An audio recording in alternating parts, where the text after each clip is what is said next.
Wa qabla hijratin nabiyil isra mimma kata lailal qudsi yudra.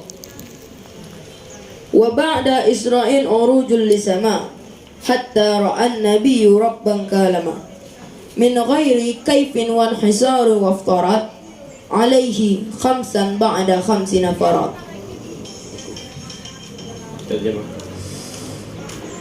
Bismillahirrahmanirrahim. Daripada 9 segala istri kewafatan Nabi dipilihkan oleh mereka, maka memilih mereka kepada Nabi yang diikutkan Aisyah dan Hafsah dan Saudah, Sofiyah, Maimunah dan Ramlah, Hindun dan Zainab, sedemikian juga Juwairiyah. Bagi orang-orang mukmin ialah segala ibu yang diridhoi. Hamzah pamannya Nabi dan Abbas begitu juga bibinya Nabi Sofiyah yang mengikuti Nabi.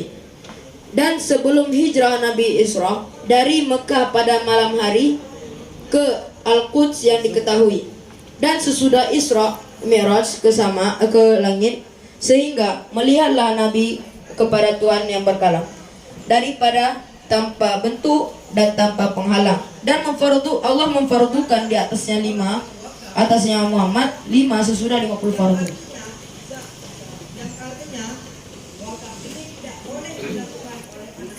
Bismillahirrahmanirrahim.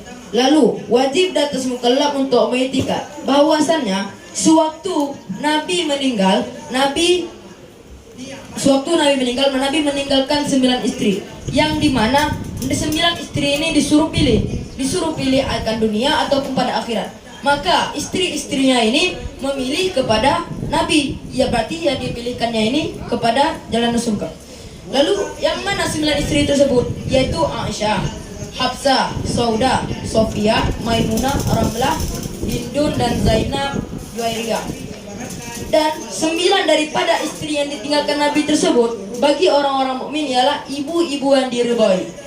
Lalu wajib lagi mukallaf untuk beriktikad bahwasannya pamannya Nabi Hamzah dan Abbas, bibinya Nabi Sofiyah, mereka itu ialah orang-orang yang mengikutinya Nabi kepada jalan agama yang baik. Lalu sebelum hijrah Nabi Isra, pada malam hari Nabi Isra dari Mekah, dari Masjidil Haram ke Baitul Maqdis, yang dimana sewaktu Nabi Isra ini ada orang yang mengetahuinya. Lalu sesudah Nabi Isra Mi'raj ke langit yang ketujuh,